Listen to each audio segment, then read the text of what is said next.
오늘 우리에게 주시는 하나님의 말씀은 열왕기하 19장 16절에서 20절 말씀입니다. 구약성경 596쪽에 있습니다. 열왕기하 19장 16절에서 20절 말씀 제가 봉독하겠습니다. 여호와여 귀를 기울여 들으소서. 여호와여 눈을 떠서 보시옵소서. 사내립이 살아계신 하나님을 비방하러 보낸 말을 들으시옵소서.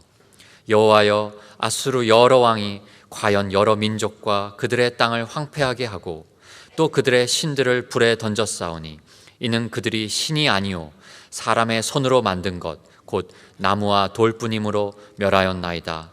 우리 하나님 여호와여 원하건대 이제 우리를 그의 손에서 구원하옵소서.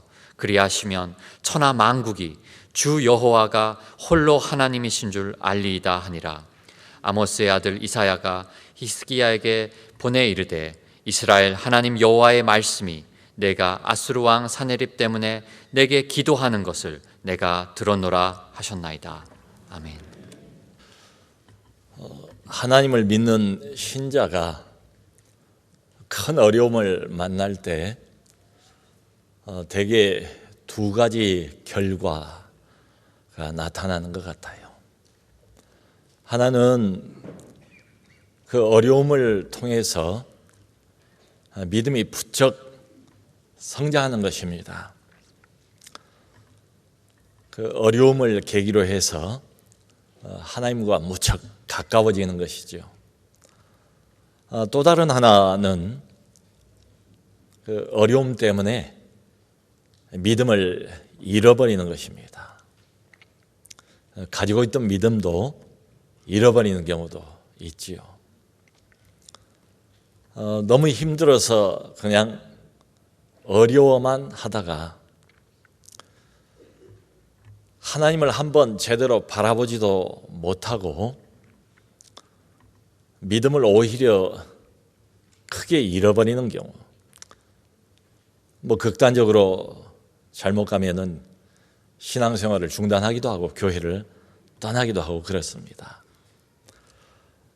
큰 어려움은 누구나 만나기 마련인데 어떤 경우에는 이렇게 되고 어떤 경우에는 또 저렇게 되고 그 분수령이 뭘까? 기도하는 것. 기도가 대단히 중요한 역할을 한다라고 생각을 합니다. 그런데 여러분 이렇게 큰 어려움을 맞닥뜨렸을 때 우리가 하는 기도는 어떤 기도여야 될까요? 그냥 보통 기도, 그저 고만고만한 기도, 늘 하던 그런 기도, 그거 가지고는 부족하지 않겠습니까? 그것보다는 좀 더 간절한 기도, 절박한 기도, 물 흐르는 것처럼 영혼을 쏟아붓는 이런 기도, 필요하면 금식 기도, 음식의 힘을 의지하지 않고 오직 하나님만 바라보겠습니다, 의지하겠습니다, 금식 기도, 또 야곱처럼 때로는 온 밤을 하얗게 지새우면서 참으로 목숨을 걸고 매달리는 이런 기도가 필요하지 않을까 생각을 합니다. 여러분, 문제와 문제 해결, 그리고 문제 해결과 기도, 기도와 문제 해결, 이건 아주 밀접한 관계를 가지고 있습니다. 성경을 보면 여기저기 많이 나와 있어요. 그러니까 어떤 큰 문제 앞에서 충분히 기도를 합니다. 간절히 기도를 합니다. 그리고는 문제가 해결이 됐어요. 그러면 100% 어김없이 그때는 하나님이 이 문제를 만져주셨구나.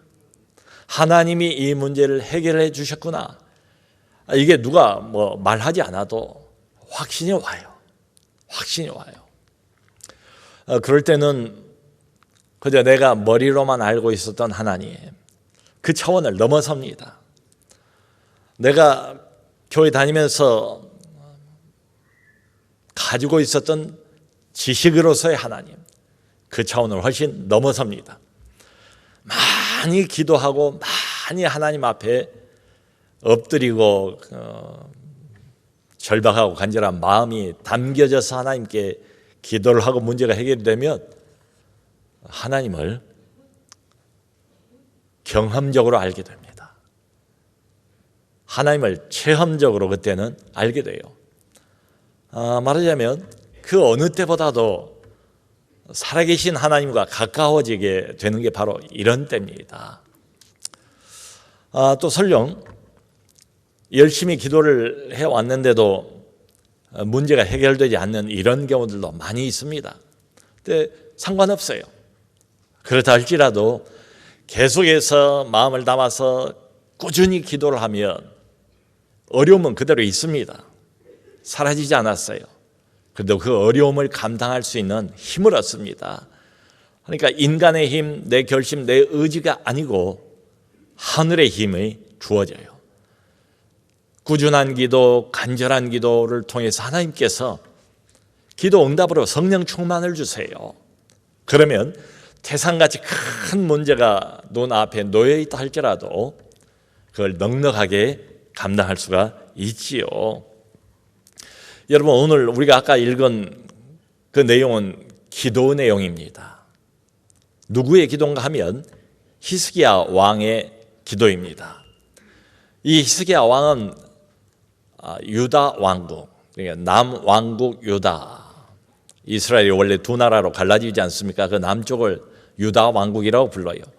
남쪽 유다 왕국의 13번째 왕이 히스기야 왕입니다.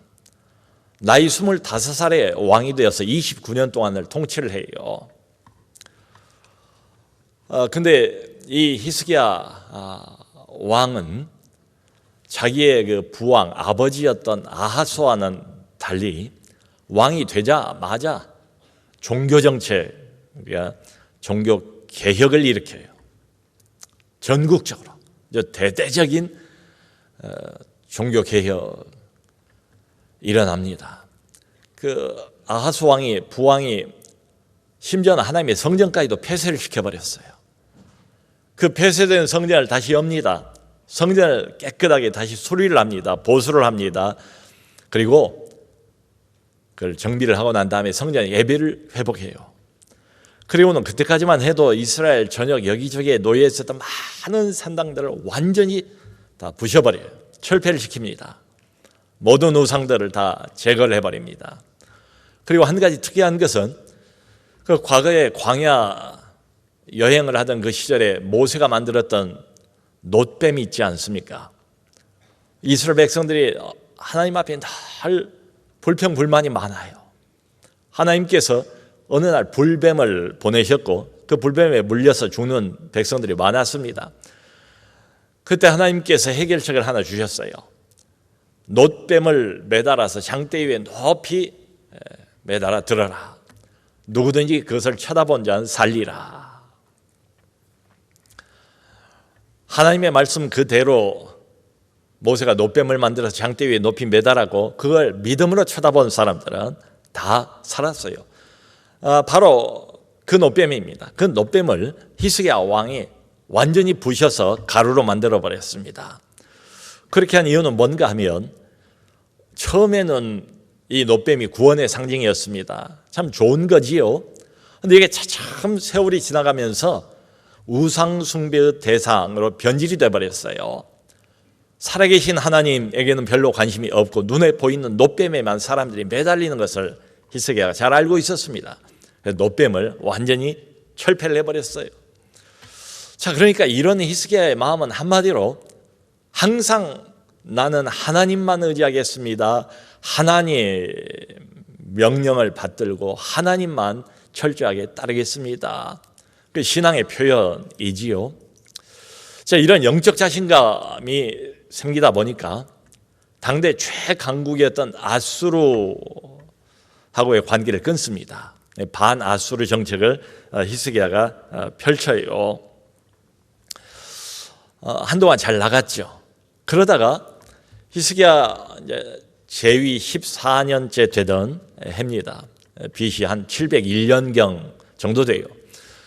그때 아수르가 마음 먹고 대대적으로 남한국 유다를 쳐들어왔습니다. 아수르 왕은 산헤립이라는 사람이에요. 파죽지세로 막 밀고 내려오는 거예요. 여러분, 당시 아수르는 세계 최강의 군대를 가지고 있는 나라였습니다. 견줄 나라가 없어요. 그리고 역사적으로 보면 아수르의 군사들은 가장 잔혹하고 잔인한 군인들이었습니다. 역사 기록들 보면 얼마나 이 군인들이 잔인했는지가 잘 드러나 있습니다. 파죽지세로 몰고 들어옵니다. 그래서 대번에 46개나 되는 성읍을 정복을 해버려요. 그리고 유다 사람들, 히브리인들 20만 명 이상을 포로로 끌고 가버립니다. 그리고는 급기야 예루살렘 코앞까지 쳐들어 내려와요. 자, 이러니까 참 얼마나 이게 큰 문제입니까? 나라에 존망이 달려있는 이런 큰 태산과 같은 어려움에 놓이게 된 거지요.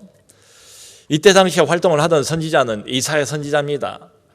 하나님께서 이사야 선지자를 통해서 계속해서 말씀을 주세요. 말씀이 없는 게 아니에요. 두려워하지 말라, 놀라지 말라.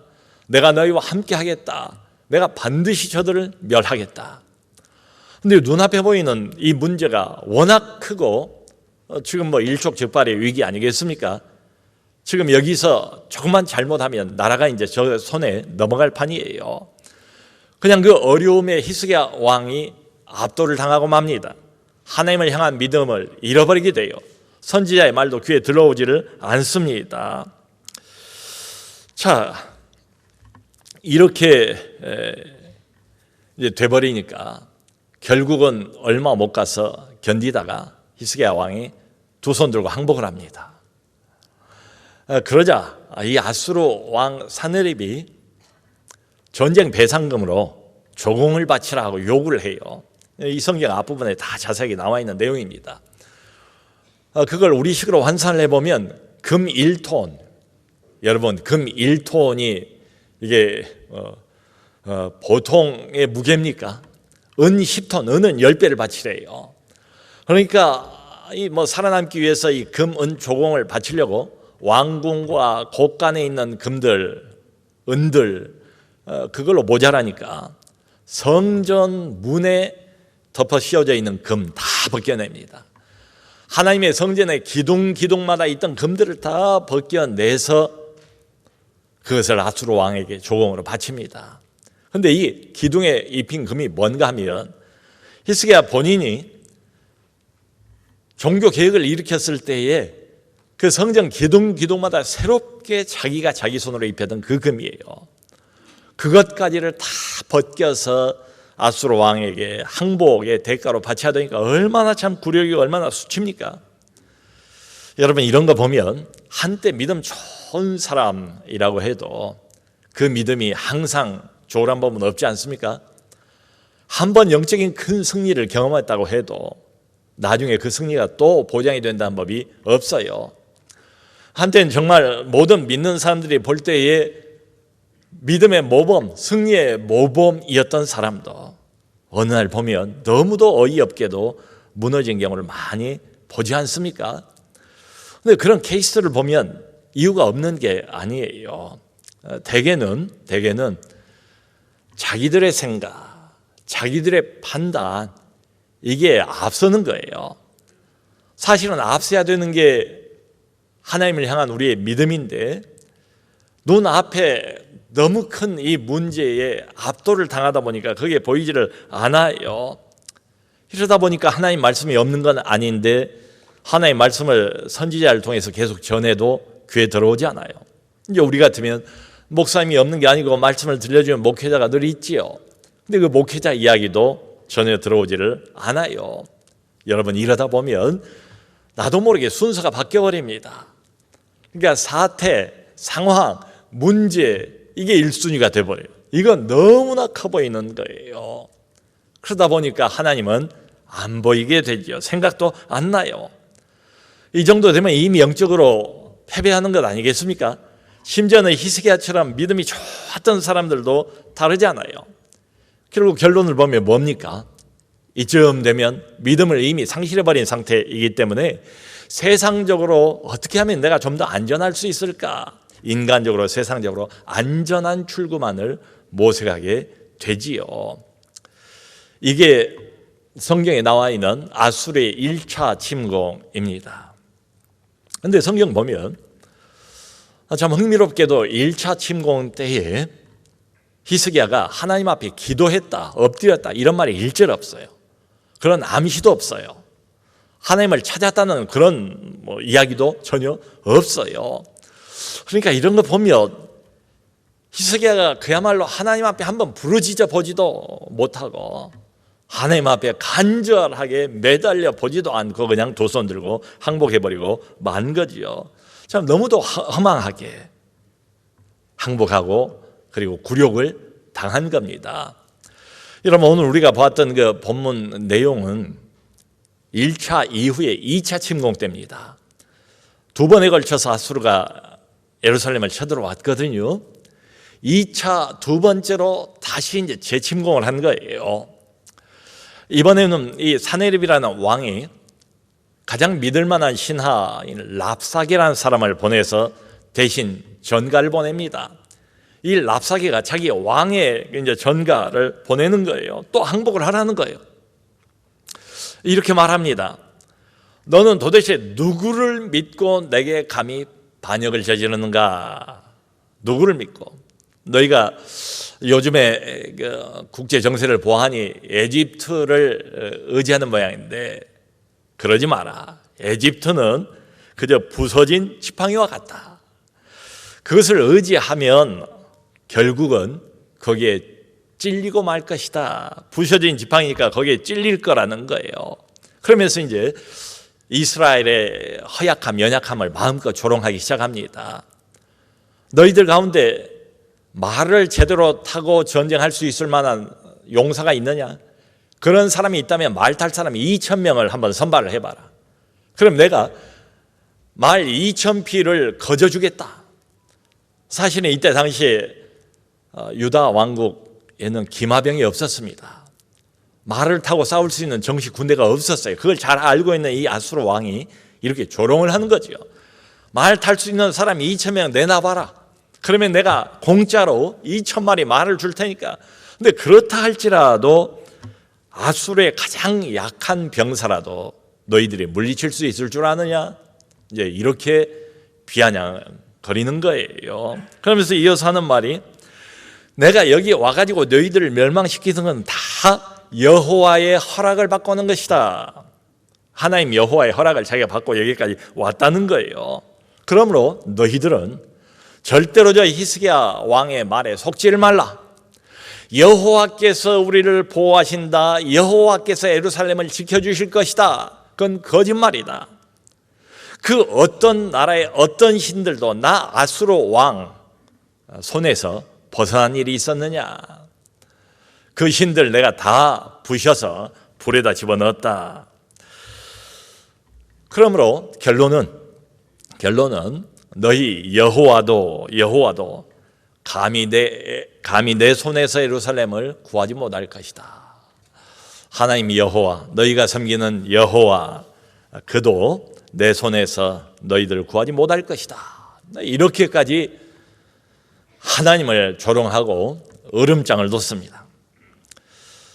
이 랍사게가 전가한 사네립 왕의 말을 들어요. 그냥 이제 편지 형식으로 보낸 거예요. 이걸 편지를 다 읽었습니다. 히스기야 왕이. 그리고는 이제 보인 반응이 오늘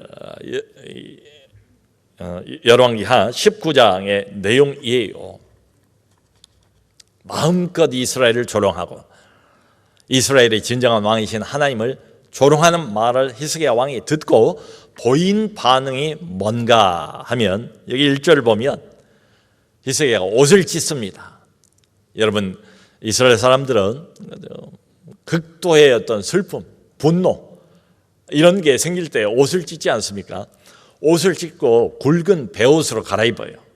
그건 하나님 앞에 자기를 지극히 낮추는 행위입니다. 왕이 굵은 베옷으로 갈아입고 성전으로 올라갔대요. 올라간 이유는 뭐겠습니까? 하나님을 만나러 올라간 거예요.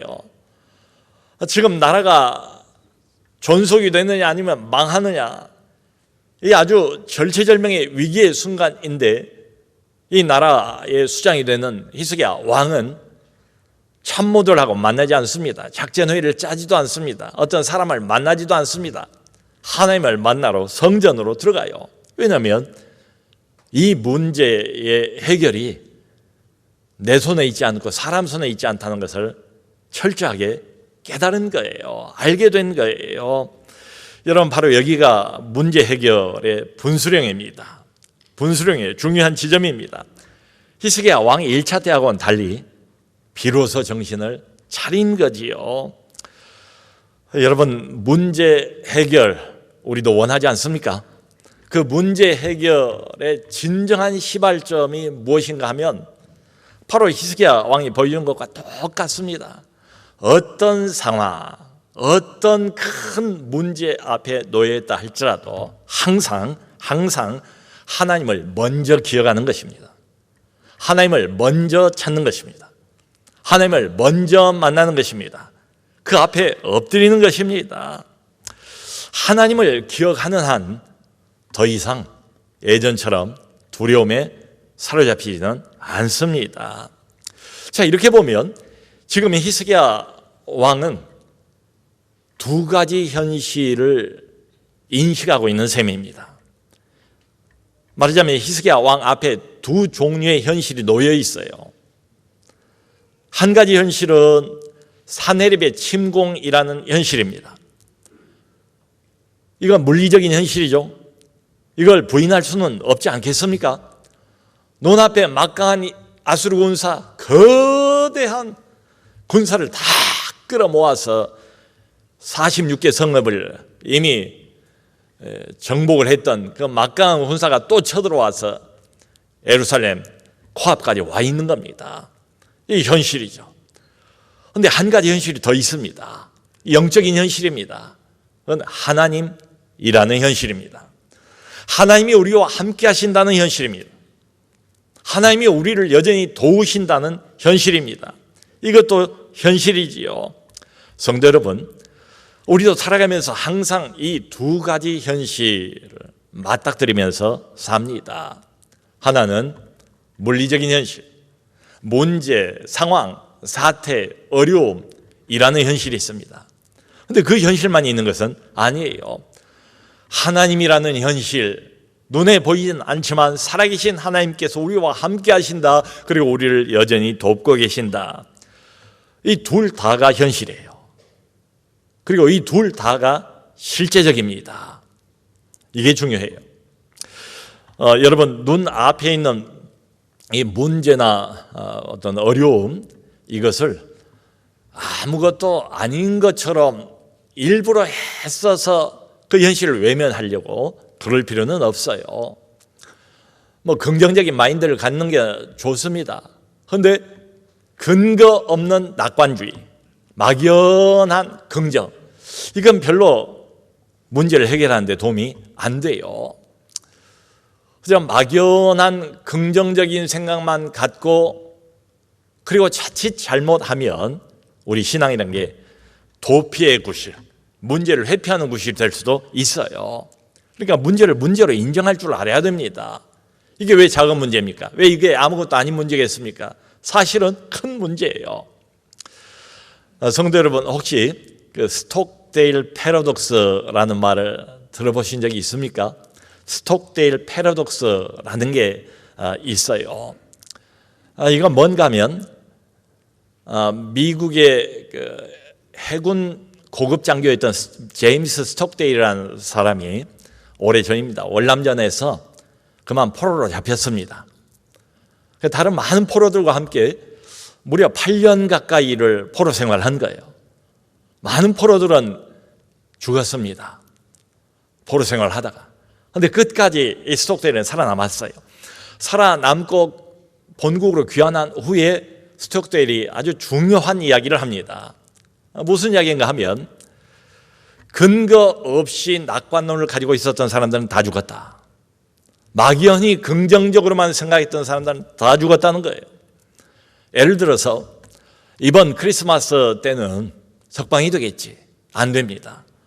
내년도 부활절 때는 석방이 되겠지. 안 됩니다. 또 기다립니다. 그러면 가을에 추수감사절 될 때는 석방이 되겠지. 또 안 돼요. 그게 막연히 긍정적인 생각만 가지고 석방을 기다리는 모든 사람들은 결국은 낙심을 거듭하다가 절망해서 희망을 잃어버리고 다 죽었다는 거예요. 그런데 어떤 사람들이 살아남았는가 하면 현실을 현실로 인정했던 사람들, 그러면서도 매일같이 그 현실 맞닥뜨려서 자신이 해야 할 일들을 꾸준히 했던 이런 사람들이 살아남았다는 거예요. 여러분, 우리가 좀 귀 기울여 볼 만한 대목이 있지 않습니까? 큰 어려움과 문제를 만났어요. 그런데 문제가 아닌 것처럼 그저 막연한 긍정, 다 잘 될 거야. 그건 별로 문제 해결에 도움이 안 되는 거죠. 만일에 안 되면 어떻게 합니까? 그럼 더 실망하겠죠? 더 낙담하기 마련이죠. 성도 여러분, 중요한 것은 바로 이것입니다. 여기 보면 히스기야가 하나님을 기억하는 데서 끝나지가 않았어요. 히스기야가 그저 막연한 하나님에 대한 긍정, 그리고 거기에서 멈추지를 않았어요. 히스기야가 뭘 합니까? 해야 할 일을 하지 않습니까? 직접 편지를 들고 하나님 앞에 나갔습니다. 하나님 앞에 엎드렸습니다. 그리고 간절히 마음을 담아서 영혼을 쏟아 부어서 기도하기 시작하는 거예요. 그러니까 이것은 무엇을 말하겠습니까? 큰 사태, 큰 문제, 우리의 군사력으로는 도저히 해결할 수가 없습니다. 하나님, 그러므로 이 문제를 하나님께 넘겨드립니다. 기도를 통해서 생각해 보세요. 편지까지 쫙 펼쳐놓고 사네립이 보낸 편지, 그 내용 안에는 온갖 이스라엘에 대한, 하나님 백성들에 대한 조롱, 하나님 자신에 대한 조롱, 비아냥, 이게 다 담겨 있는 거예요. 그걸 쫙 펼쳐놓고 하나님 앞에 기도합니다. 하나님 앞에 이 문제를 넘겨드리는 거지요. 아까 우리가 읽었던 내용이 그대로 남아 있습니다. 천지를 만드신 우리 하나님, 온 세상을 지금도 통치하시는 하나님이여. 하나님이 하늘과 땅과 그 안에 모든 것을 다 만드신 분이라고 고백을 합니다. 만드셨을 뿐만 아니라 중요한 것은 지금도 동일하신 하나님께서 만드신 이 모든 것들을 다 다스리고 계신다는 거예요. 통치하신다는 거예요. 여러분, 이거야말로 얼마나 어려움 앞에서 중요한 믿음입니까? 하늘이 두 쪽으로 갈라진다 할지라도, 땅이 꺼진다 할지라도 하나님이 살아계신다. 그 하나님이 통치하신다. 하나님이 컨트롤하신다. 지금 자신의 기본적인 신앙을 그렇게 고백을 하는 거예요. 하나님이 눈을 떠 보시옵소서. 사네립이 살아계신 하나님을 비방하는 소리를 들으시옵소서. 하나님 눈으로 저 교만한 아수르의 왕을 보시고 저 교만을 떨면서 방자한 입을 놀리면서 하나님을 함부로 조롱하고 있는 저 사네립이 하는 말을 들으시옵소서. 과연 아수르 왕이 여러 민족과 나라를 황폐하게 만들고 그들의 신을 불에 던졌나이다. 이건 사실이죠. 아수르의 막강한 대군이 온 나라, 주변 나라들을 다 점령을 합니다. 그리고는 그들이 섬겼던 신들을 다 불에다 던져서 다 없애버렸다는 거예요. 고대의 나라끼리 전쟁은 신들의 전쟁 아니겠습니까? 그러니까 자기들이 섬기는 신이 훨씬 더 막강하다는 거지요. 그 나라를 점령하면 어김없이 그 나라의 신들을 다 불에다 던져버렸다는 거예요. 이게 사실입니다. 현실입니다. 인정할 건 인정해야죠. 그런데 그 다음 무엇을 말하는가 하면 그러나 그들의 신들은 사람이 손으로 만든 나무와 돌에 지나지 않습니다. 할렐루야. 이게 히스기야의 믿음이에요. 이게 우리의 믿음입니다. 저들이 신이라고 섬겼던 그 신은 사실은 가짜 신들이었습니다. 그 안에 아무 힘도 영향력도 아무것도 없는, 그저 사람이 사람의 머리로, 아이디어로, 사람 손으로 제조해 놓은 나무 조각덩이에 불과하고 돌 조각덩이에 불과한 것들이었습니다. 그 고백이. 그러면서 이렇게 마지막으로 하소연합니다. 우리 하나님이여 여호와여 우리를 그의 손에서 건져 주옵소서. 그래야 온 천하 만국으로 하나님만 홀로 하나님이신 것을 알게 하여 주옵소서. 하나님의 영광을 구하는 기도죠. 하나님의 이름을 온 세상에 높이시라는 이런 기도지요. 여러분, 신앙이 없는 사람들이 이 왕이 지금 하고 있는 이 기도의 모습을 보면 어땠을까요? 아마 틀림없이 사내립처럼 조롱했을 것입니다. 기도한다고 뭐가 달라질 줄 아느냐? 아니, 지금 멸망이 코앞에 다가왔는데 나라의 수장이라는 사람이 저게 뭐 하고 있는 짓인가? 빨리 어떻게든지 막아낼 생각을 해야 되지 않는가? 참모들이라도 모아놓고 장수들이라도 모아놓고 군사작전이라도 짜고 어떻게 하면 대응을 할 수 있는가를 연구해야 되지 않겠는가? 저 문 닫고 사람 만나지도 않고 성전으로 혼자 들어가서 하나님이라는 여호와 앞에 엎드리고만 있으니 이 나라 이 사태를 어찌할까 한숨을 쉴 것 같아요. 아마 분명히 사내림처럼 이 히스기야 왕을 조롱했을 겁니다. 오늘도 그럴 것 같아요. 큰 문제를 만나서 모든 걸 다 뒤로 젖혀놓고 기도에만 매달린 사람, 요지부동의 자세로 하나님 앞에 엎드려서 간절히 마음을 쏟아부어서 기도하고 또 기도하는 사람 보면 사람들이 비웃을 것 같아요. 여러분, 그런데 오늘 기도의 결과까지도 성경에 다 낱낱이 기록을 하고 있습니다. 여기 19장 뒤에 보면 35절부터 37절이 기도의 결과예요. 우선 그 20절에 사내립의 이 간절한 기도에 이사야 선지자를 통해서 하나님이 응답을 이렇게 주십니다. 네가 아수르 왕 사내립 때문에 내게 기도한 것을 내가 들었노라.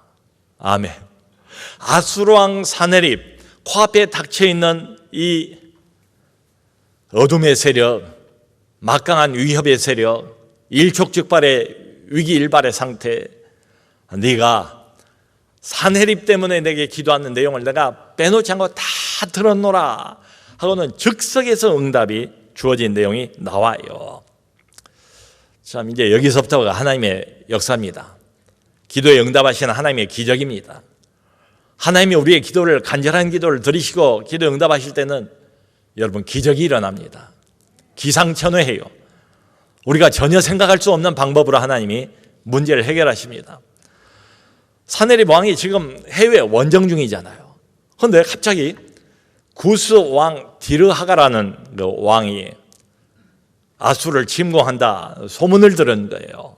그리고 본국으로 급하게 귀환을 합니다. 이것부터가 하나님의 역사예요. 그리고는 기도 응답이 떨어지면 바로 그날 밤입니다. 하나님이 응답을 하시는데 어떻게 응답을 하시는가 하면 여기 35절부터 37절 보면 자세히 나와 있습니다. 아수르 군사들 18만 5천 명이 하루아침에 송장이 됩니다. 그러니까 어제 밤만 해도 이스라엘을 집어먹을, 예루살렘을 삼켜버릴, 그야말로 의기양양하고 용맹함과 난폭함으로 가득 차 있는 자신만만하던 아수르 군사 18만 5천 명이 그 다음날 아침에 일어나 보니까 다 싸늘한 송장, 시체가 되어 있더라 이 말이에요. 하나님이 밤새 하나님의 천사 사자들을 통해서 다 치신 겁니다. 이런 일이 일어나요. 그리고 하나님을 마음껏 조롱했던 그 사내립은 어떻게 되는가? 니느웨로 돌아갑니다. 니느웨에 있는 니스록 그 신당에서 자기들이 섬기는 신의 이름이 니스룩이에요.